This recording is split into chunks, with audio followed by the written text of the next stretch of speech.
রাজ্যের এক তৃণমূলের মন্ত্রী বলেছে ছেলেটি নাকি তৃণমূল নয়। তো ও যদি তৃণমূল না হয় তাহলে মমতা ব্যানার্জিও তৃণমূল নয়। এত বড় ঘটনা, ছাত্র যুবরা প্রতিবাদ করলো। আজকে যেভাবে ডিওএফআই রাজ্য সেক্রেটারি ধ্রুবজ্যোতিকে মারা হলো, যেভাবে আতিফ সৈনিকদের মারা হলো, তা কল্পনা করা যায় না। ইতিমধ্যেই জানেন আমাদের পার্টির রাজ্য কমিটি মেম্বার সুদীপ সেনগুপ্ত সহ বহু কমরেড তারা অ্যারেস্টেড। আগামীকাল জেলা বামফ্রন্ট মিছিল ডেকেছে ঠিক, কিন্তু কথা হলো এই ঘটনা যে ঘটালো সে কি শুধু প্রাক্তন ছাত্র নেতা?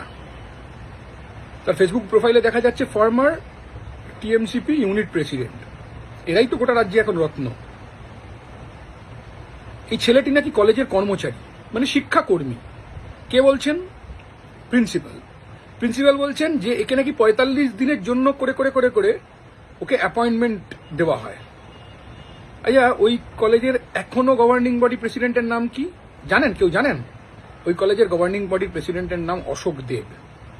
আরও দরকার লিঙ্ক। আচ্ছা, এই যে মহিলা যিনি ওই কলেজের প্রিন্সিপাল, তার সাথে তৃণমূল নেতাদের কি যোগাযোগ? এই মহিলার স্বামী ইউনিভার্সিটির ডিন ছিলেন, পিএসসির বড় পদে গেছেন তৃণমূল ক্ষমতায় আসার পর। এই মহিলা পরিষ্কার বললেন না কেন? এই মহিলা কেন পরিষ্কার বললেন না? এই দায় ওই মহিলাকে নিতে হবে। একজন সামান্য শিক্ষাকর্মী, তার কত ক্ষমতা!